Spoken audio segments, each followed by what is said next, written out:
All right, welcome into Before Floor, an extension of 5 on the Floor here on the 5 Reasons YouTube channel. I'm Ethan Skolnick. You can follow me at Ethan J. Skolnick and at 5 Reasons Sports. Thanks to our sponsors, Biscayne Bay Brewing, the official beer of the 5 Reasons Sports Network, also of the Miami Marlins. You can get the Tropical Bay IPA at FTX Arena at the 100 level and the 300 level. Big line there. It was funny. There's another beer stand close by, and literally the guy was like, I got no line here for beer. But the Biscayne Bay Brew kiosk was full, so there's a reason for that, okay? Check it out, Biscayne Bay Brewing, official beer of the 5 Reasons Sports Network. You can also get it at many local restaurants, including our partners Quarterdeck, as well as many local supermarkets such as Whole Foods, Winn-Dixie, Publix. You can find it at all of those spots. If you want to find where it is, go to the website, BiscayneBayBrewing.com, and they got a complete list. Also, we are sponsored by MarkBrownPA.com, M-A-R-C, BrownPA.com, the man with a plan. He's based right there in North Lauderdale. Huge Miami sports fan as well. He's got a great small office there. And listen, if you're young with a family, you want to take care of this now. Don't wait on it. He'll go through all the forms with you. It's not as expensive as you think, but you got to set up your plan for the future. He's also got a title company right there in-house, so he can help you with everything there as well. If you got you want to do you want to finalize your closing, he's the guy to go to, and he'll give you a great rate if you mention 5 Reasons. 954-566-5678. 954-566-5678.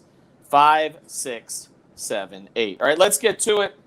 We got Greg Sylvander. Actually, I'm going to go to you first today. Usually I go to Brady, but you were there for shoot around today. You're in Charlotte, and so who's in, who's out? I'm not as good at this as Brady, so let's just get that out of the way. But it looks like Jimmy's going to play. Caleb's still questionable. No, Caleb's out. Caleb's out. He's out. Okay, see, Yeah. You're following the news quicker than me.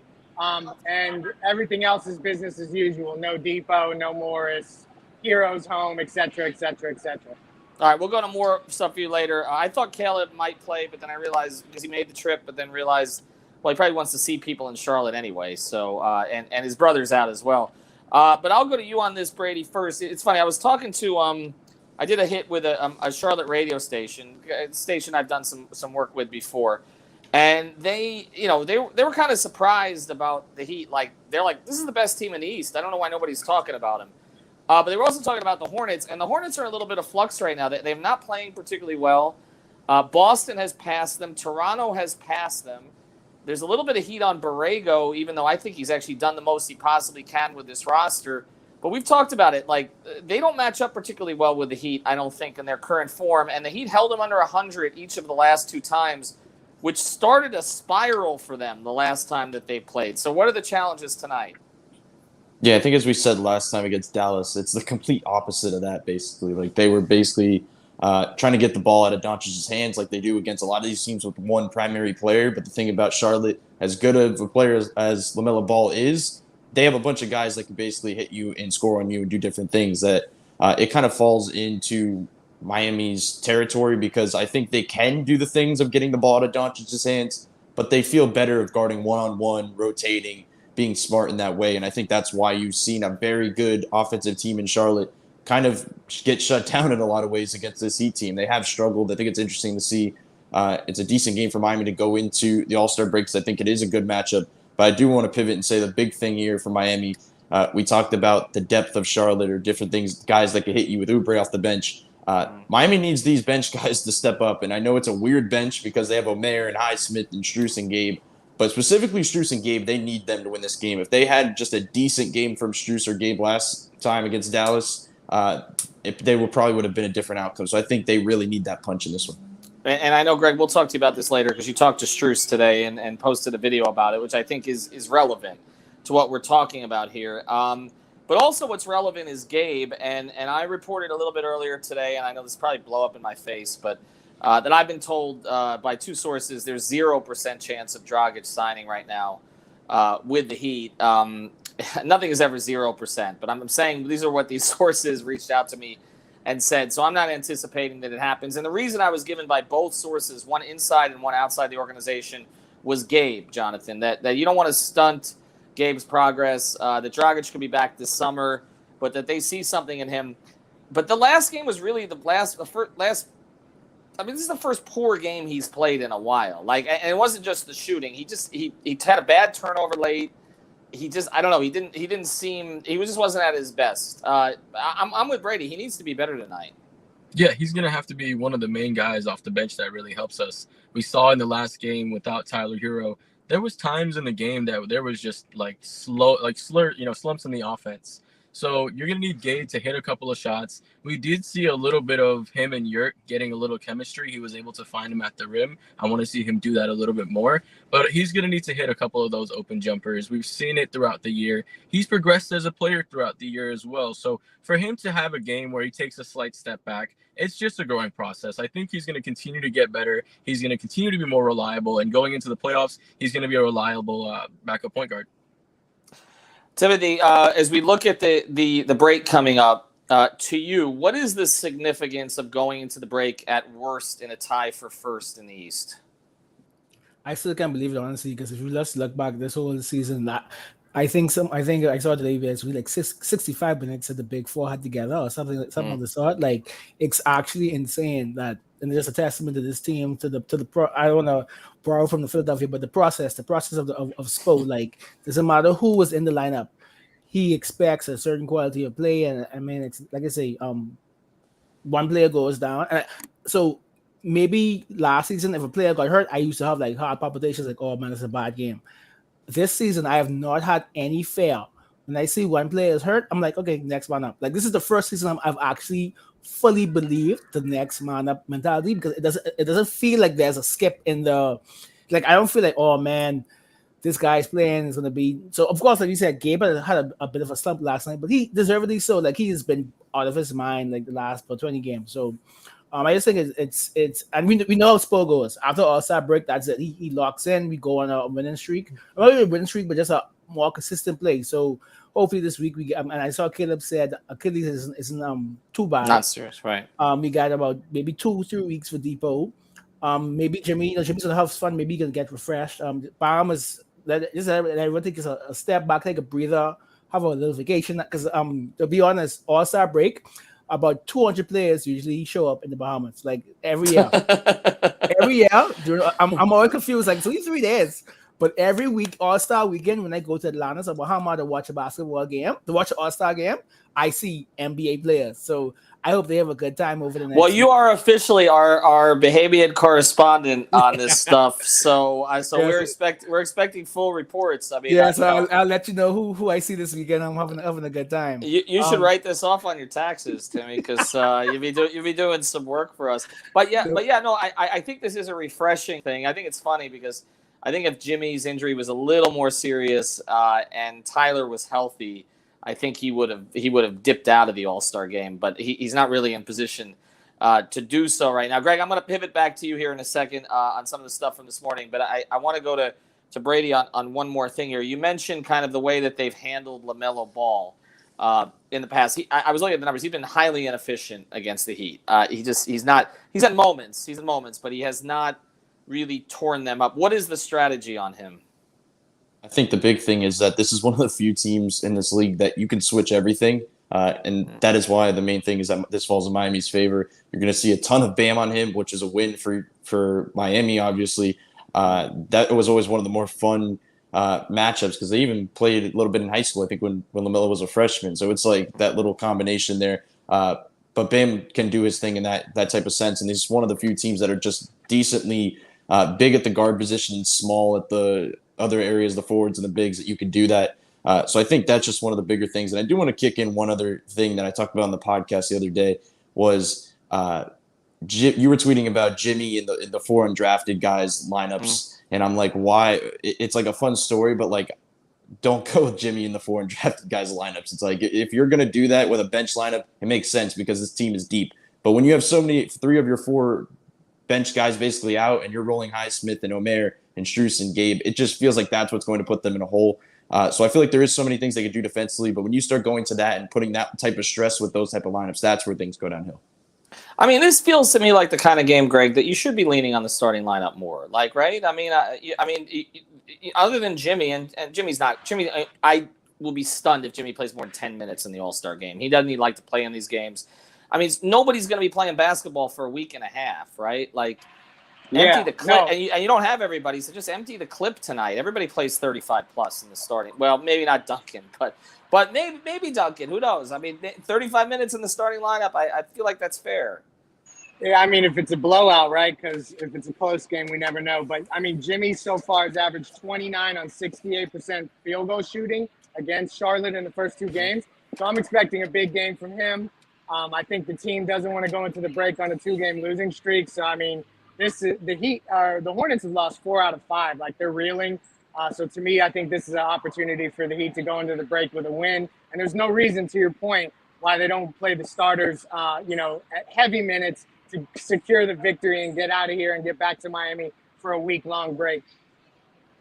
Use that code 5 if you go over on Jimmy tonight. Use the code 5 at prizepicks.com. 21.5. That feels fairly safe tonight. So use that. Put your $100 down. Put your $20 down. Whatever it is, they'll match it. You don't have to play it all at once. Use the code 5 FIVE at prizepicks.com. Everybody got a pick from Gregg here. Check out his videos that are on the site as well. They're on the YouTube channel. You spoke to Omer, to Strus about why Strus is having more trouble lately. That teams have adjusted to him a little bit. So make sure you check that out on the channel. Jonathan, Timmy, I will close with you guys. We always appreciate our producer Alejandro Viegas. He'll take us through, but I'll close with the two of you guys. Win tonight. What do you start, Jonathan?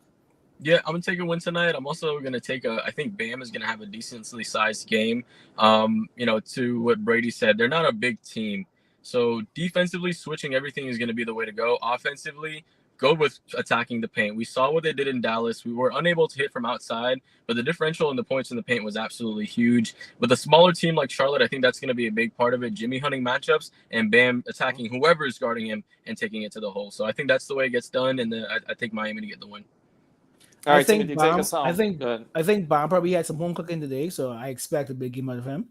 And like Brady said, the last 2 games he's really given them problems. But I just feel like last game before the break, he's home. I feel a big Bam game. I wouldn't be surprised at that either. He has played well against this team typically, so I would anticipate that as well. Brady, win tonight?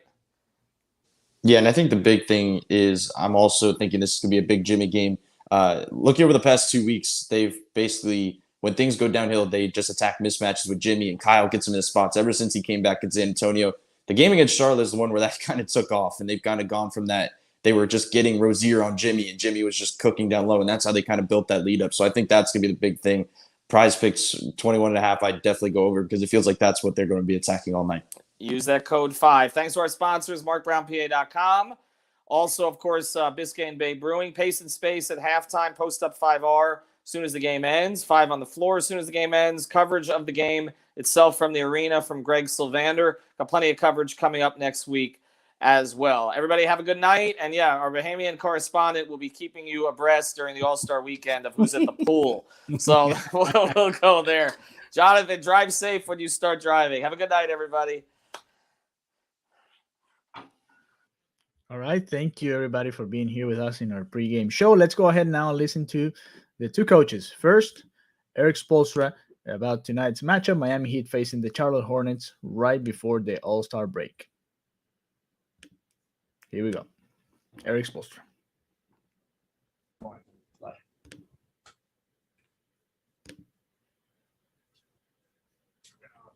Obviously seen Melo ball the last couple of years in the division. The All-Star game this week. And just what have you seen from him when he first came into the league, the player that he is now, but obviously making the All-Star team in the second season? Yeah, it's really impressive. But his feel IQ for the game, his ability to make his teammates better, that jumps up off the screen every time you see him play. And then clearly his creativity and flair for the moment,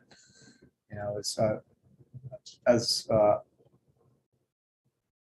an opponent, you have to just be mindful of it and try to limit those moments that you have during the course of the game. What kind of experience can you gain as a young player being around guys like Jimmy Butler and stuff, except the All-Star game? Just that. What can you gain experience-wise as a young player? Yeah, I don't know. I mean, I think he just, when you're a young player and an emerging, All-Star, you just gain experience by competing against the best. The All-Star weekend, the way I view it, it's just a celebration of our association and that everybody that gets an opportunity to enjoy that weekend. It's more about that. I do like the new rules. I'll have to study up on those. The game is different than it was when I coached in 2013, but hey, that has nothing to do with tonight. What do you see a difference with the Hornets with Harold now and Atlanta? Yeah, I mean, I feel like we've already played Harold, a bunch of times, with Washington this year. He gives him that physicality. You could definitely throw him the ball and play through his post ups with the second unit. He's always been a game-changing spark off the bench. And in a short time here, I think everybody's already seen that. Anything else in here? All right, thank you. All right, guys. What do you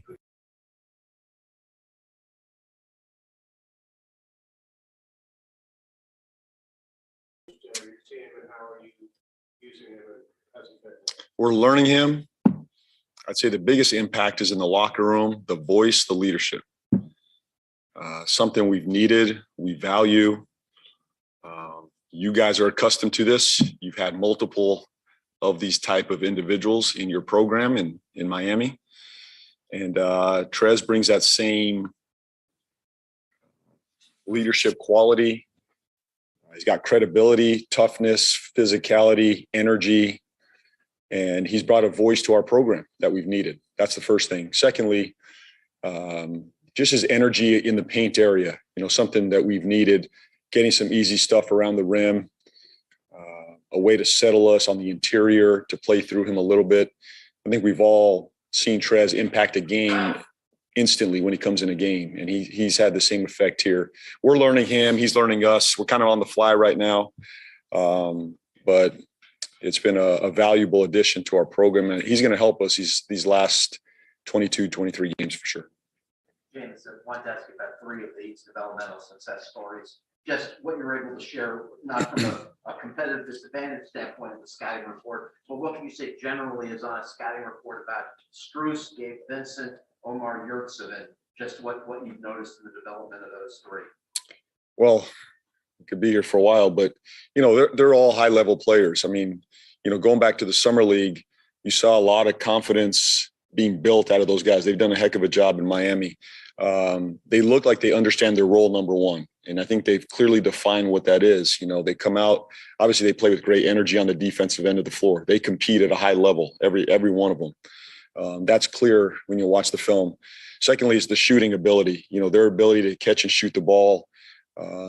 They've added to the spacing of their floor. They've added tremendous value. They open up the floor for a number of their players.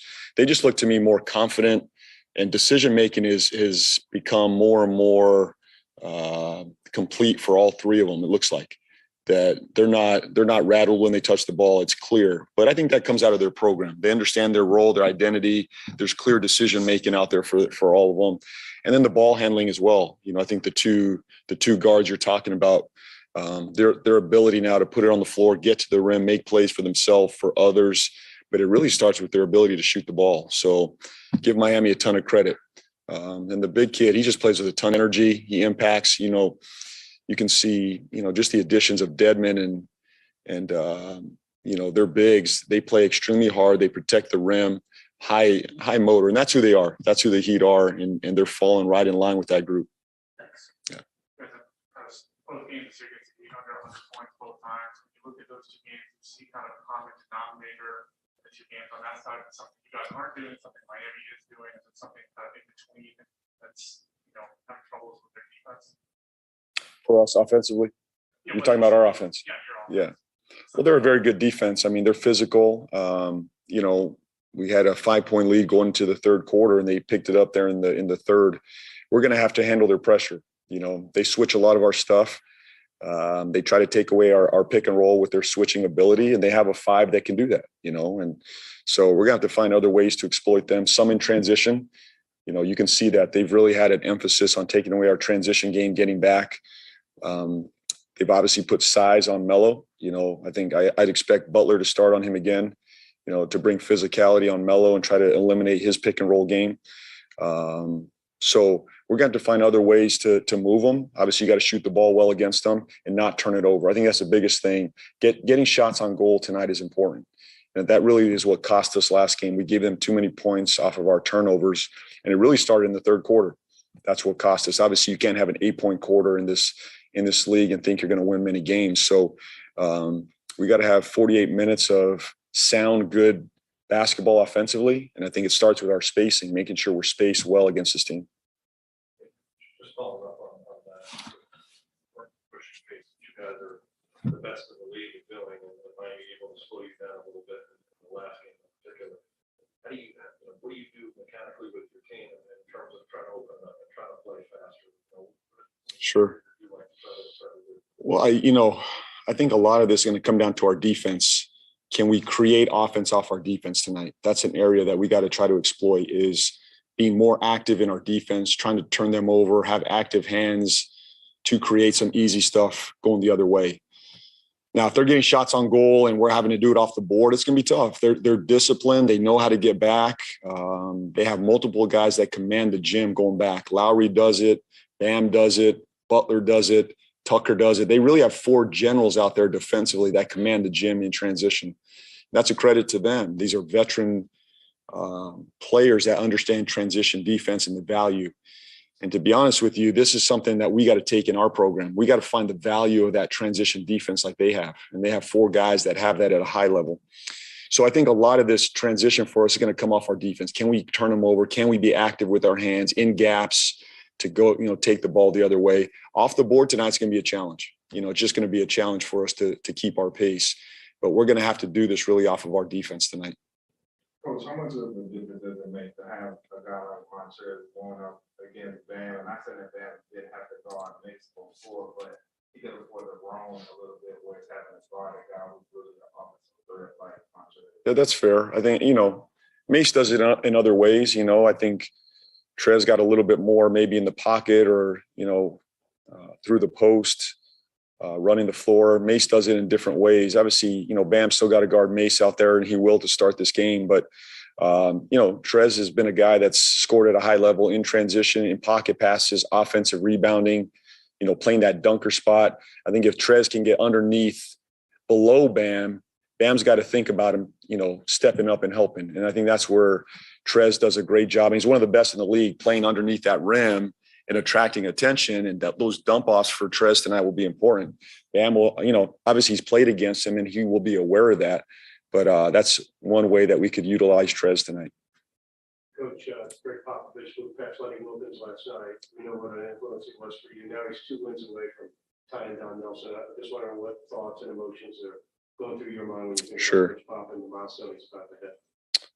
Yeah, just think about the incredible human being he is, the leader he is, the impact he's had on my life and many throughout the NBA and basketball world. He's pushed us all to be better. He has supported us. He's loved us, but he's also made us better, better fathers, better human beings.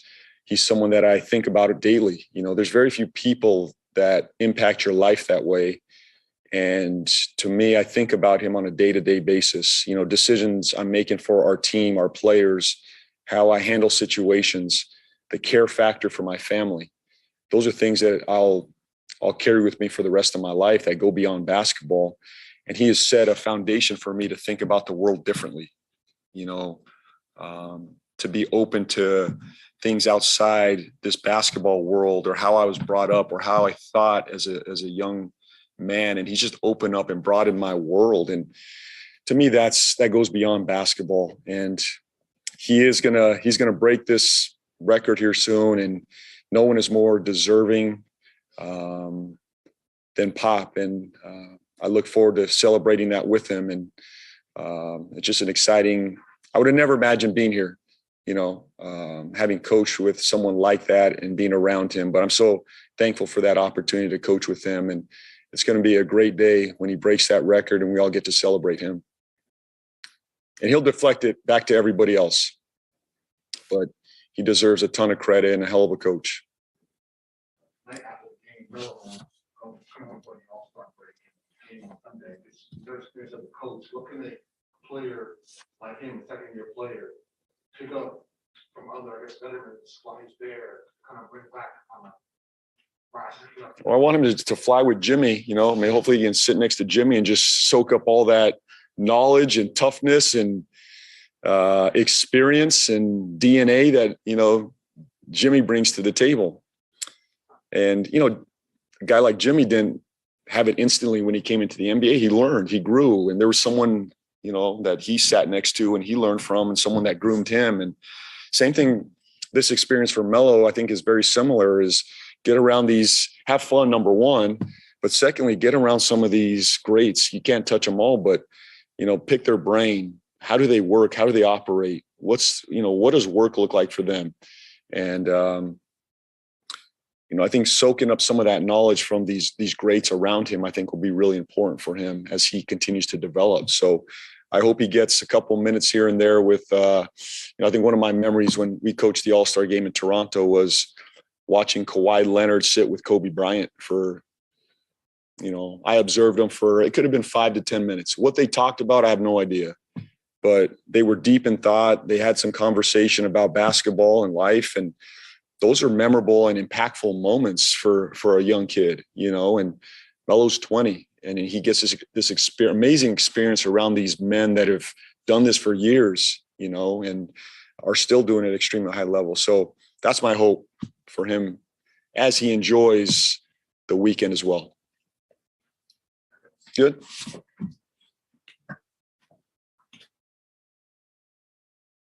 Advertise your business in a cost-effective way? It's time to give podcast advertising.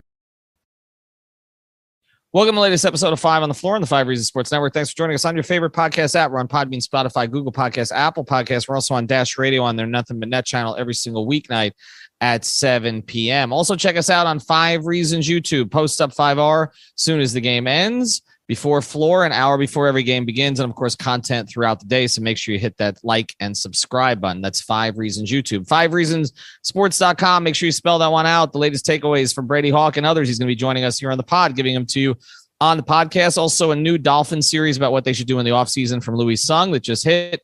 We do not have a paywall. Also, check out the great sponsors of the 5 Reasons Sports Network. So many of our sponsors are local here in South Florida. Brady Hawk's appearance today is brought to you by our friend Eric Rubenstein, the official personal injury attorney of the 5 Reasons Sports Network. Eric went to St. Thomas down here in South Florida. He's a South Florida resident. He's a big Heat fan, but he's a great personal injury attorney, and that's the most important thing here. He can handle car accidents, slip and falls, medical malpractice, and more. You can check him out on Instagram at Ask About Me, I Got You. Ask About Me, I Got You. I will tell you, I promise you, I know there's some entertaining personal injury attorneys out there. This is the most entertaining Instagram account. So check it out. Ask About Me, I Got You. But again, more importantly, he will help get you your money. 954-829-ERIC. That's 954-829-ERIC. That's Eric Rubenstein, the official sponsor of Brady Hawk's appearances here on 5 on the Floor.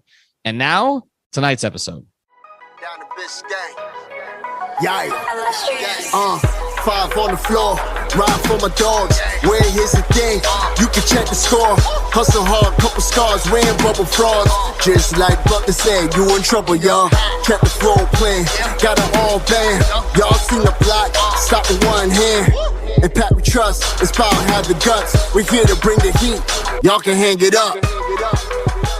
Welcome to 5 on the Floor, a daily insider show on the Miami Heat and the NBA, featuring Ethan Skolnick, Greg Sylvander, and Alex Toledo, plus others from the 5 Reasons Sports Network.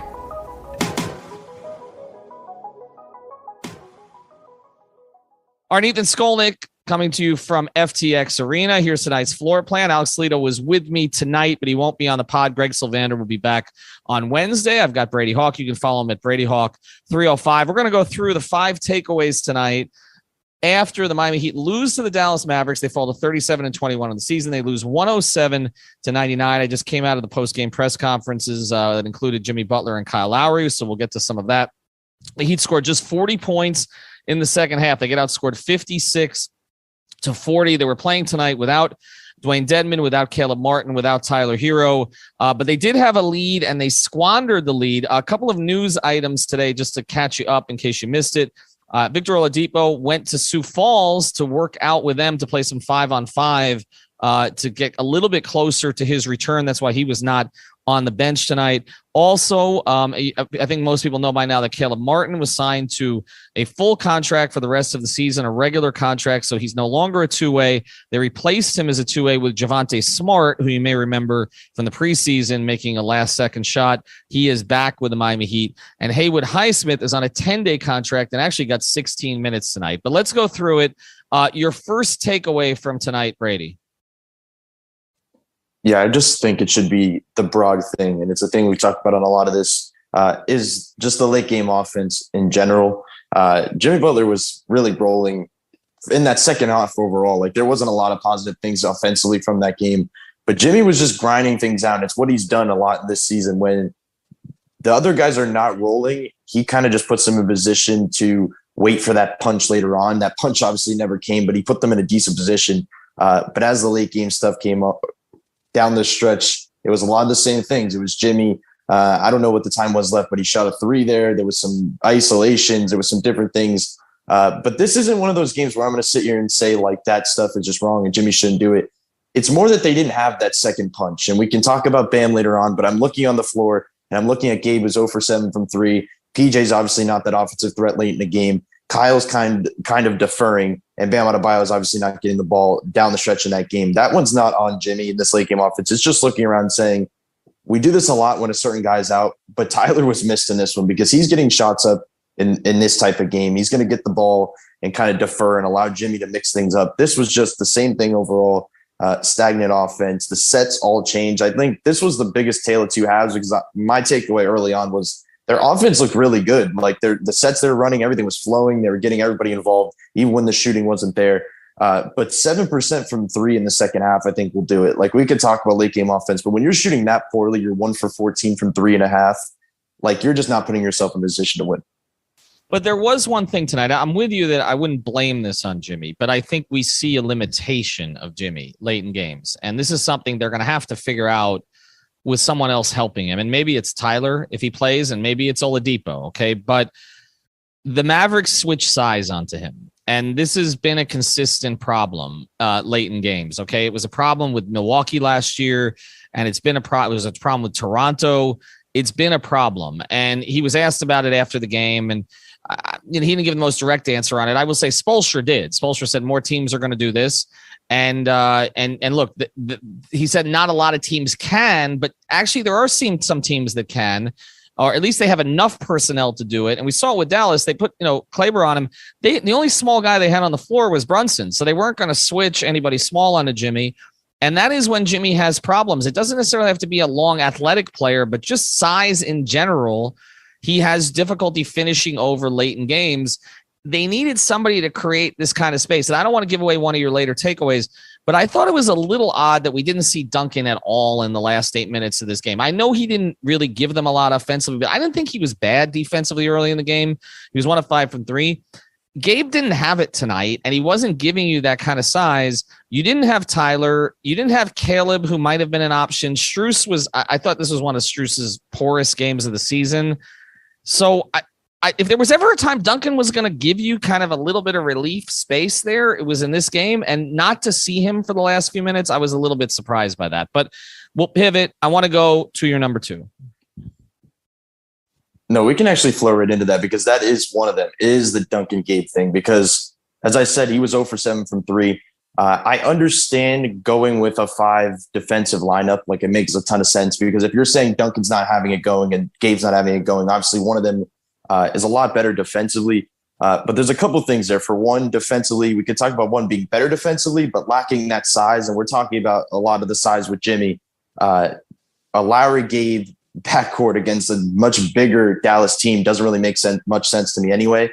But when you have Gabe going 0 for 7 and you have Jimmy that's pounding the rock a ton, you have Kyle that's obviously dictating a bit.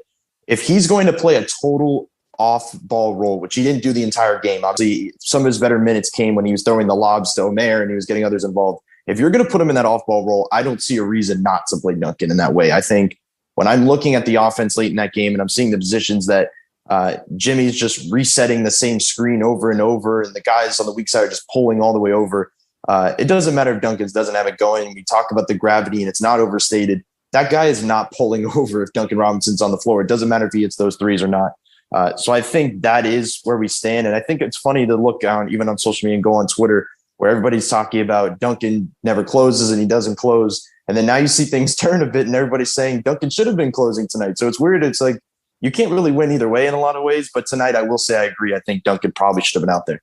Yeah, and Alex and I were having this debate while we were watching it. I said, I think you close with Duncan here. He's like, I think you close with Gabe. I understood it with Gabe at the beginning, but this was not a good Gabe game. Like, and he hasn't had many bad ones like this. But I mean, the turnovers. I mean, the turnovers for both him and Bam late were bad. But Gabe, he didn't have his game, and this was not the best time for this to happen with all the Dragic stuff out there on social media either, because Gabe has been trustworthy in the fourth quarter of games this year, and this was really the first time that he wasn't. He basically looked like he was getting pushed around a lot by Brunson also.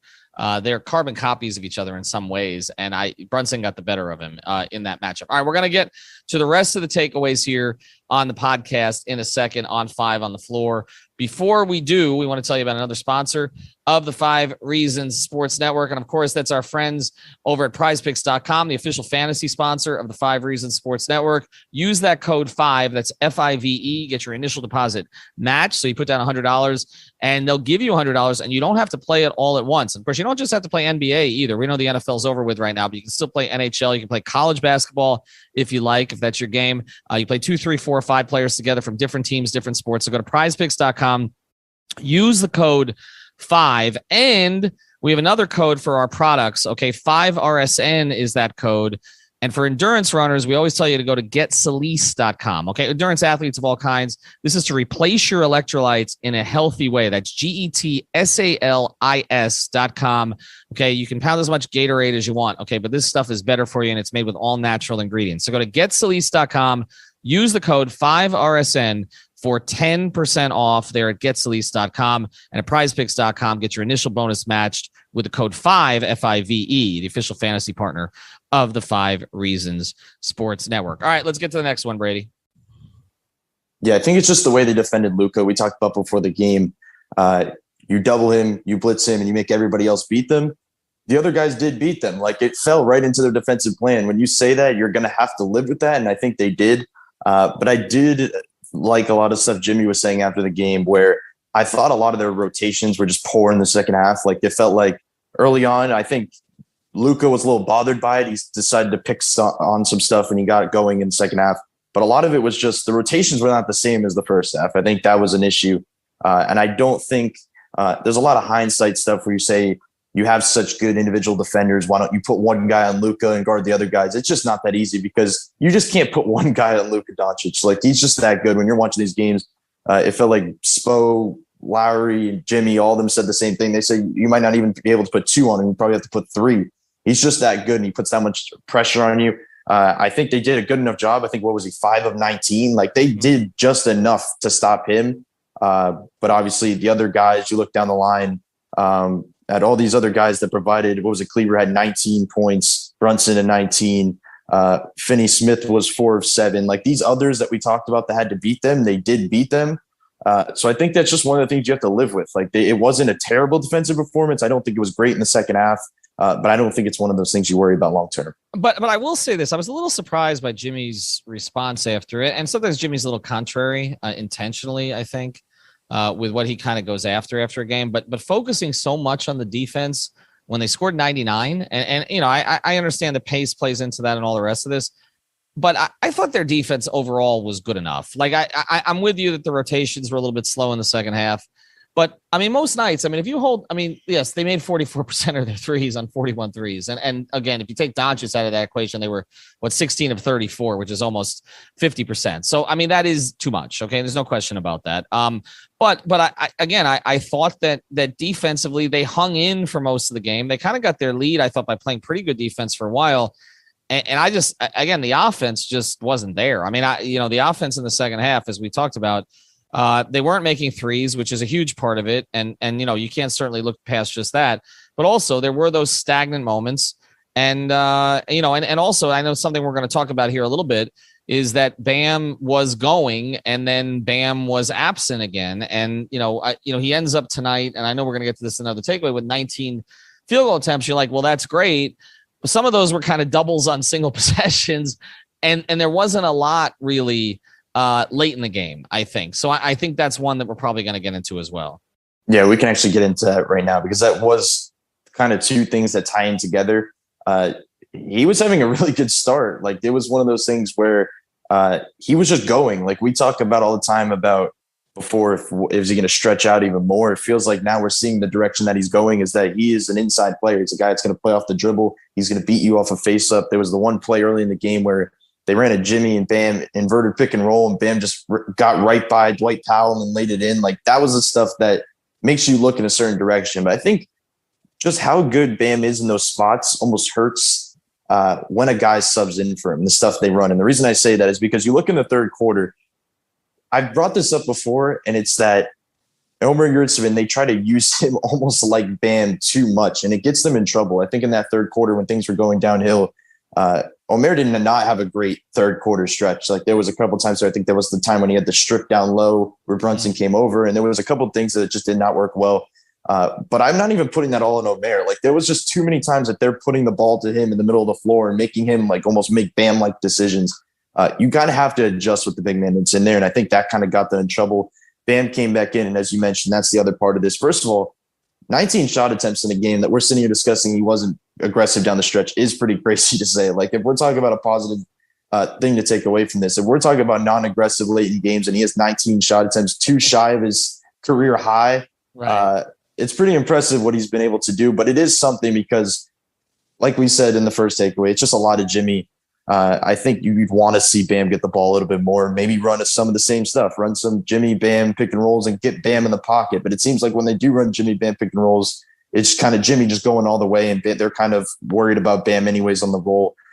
So it's interesting. I don't really know where to go with that. I think there's some things to go either way, but 19 shot attempts just makes me not going to go total crazy about Bam late in the game. Yeah, I know. We're getting a little spoiled with it. There were definite aggressive moments. I mean, he had 21-12, 3 assists, just 1 turnover and 2 blocks. I mean, and he was the only player other than Jimmy who was not a negative in this game. Okay, so I mean, he did enough. I just still feel like there's another layer to unlock. And one of the things we talked about, and I can't even remember what episode, we've done so much content lately, but one of the things that Greg and I spoke about the other day was that kind of the next step here is Jimmy kind of trusting Bam to be more of the guy late in games instead of what we saw late in the game today, which was, again, more of kind of Jimmy against the world. And look, without the Jimmy against the world stretches tonight, they're not in this game at the end. So I get it. You got to take the good with the bad there also. But I still think that the next layer for this team is being able to play through Bam more consistently late. And they couldn't just, sort of spam the dribble handoff because they didn't have anybody out there to do it with. They didn't have any shooters. All right, I think you got one more, so we're going to get to it here in a second. Before we do, I want to tell you about one final sponsor of this episode, a great sponsor of the 5 Reasons Sports Network, our friends over at CPT of South Florida, who've been providing small and medium businesses with the technology they need for decades. They specialize in cloud-hosted phone systems and managed IT. They can do everything for you, though, like this, your entire shop, okay? Whatever you need for IT security, reach out to TJ at 954-966-2766. That's 954-966-2766. Give them a call there or check out cpt-florida.com. That's cpt-florida.com. They got a promotion, 25% off cloud phone service, including free phones and the first 2 months of service free. That's 25% off cloud phone service, including free phones and the first 2 months of service free. Check out cpt-florida.com, 954-966-2766. Deal with an owner, not just a salesperson. Again, cpt-florida.com. All right, bring us home, Brady. All right, I'm going to go in a little bit of different direction on the last one, and I actually want to get your opinion on it because I know you were tweeting about it a little bit.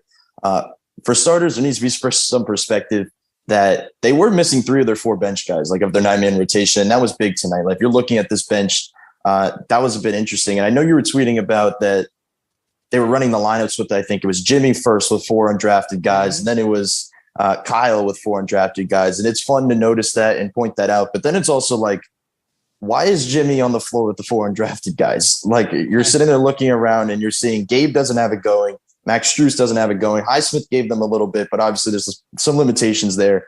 And I think the other guy in that lineup was Omer.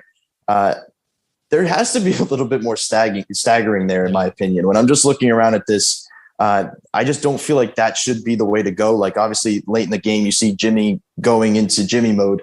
Jimmy going into Jimmy mode should be in those type of lineups, not when finally Bam is rested and he comes back in and Kyle comes back in as well. It just seemed a little bit weird there with the rotations. I think it's just hard to go rotation and talk about it when this is the 9-man rotation you're rolling with. And they only had 10 available guys anyway. They had all of their top guys, but still, it just felt like there should have been another way to go about this. That we talked about Duncan and Gabe late in the game, but just obviously midway through, it felt like they could have mixed some things up. Yeah, I'm with you. I mean, it's one thing when Spo used to stagger LeBron and Dwayne because the 4 guys coming off the bench were Battier, Cole, Anderson, and Allen. It's a little different when the 4 guys off the bench are undrafted free agents. And again, they've gotten good play out of the undrafted free agents. So this is just the thing. I mean, I keep talking about the chair next to me at games is always some either national or out of town writer. And today it was or media person. And today it was someone from Dallas. And he's like, who is this Omer person? And where did they get him from? And I'm like, and again, this is, I mean, for us, this is like normal, like undrafted players playing significant roles for them. And maybe, again, it also speaks to the fact that maybe the national guys should be a little bit more educated about this team down here, which is a whole nother story, which I would recommend everybody check out my episode with Vince Goodwill. It was on the YouTube channel. I think we're going to put it on this feed because someone who actually pays attention to the Heat, I think you'll get enjoyment out of that. But yeah, I do think that there needed to be more staggering tonight. I think the trust in Jimmy and Kyle to make everybody else better is warranted.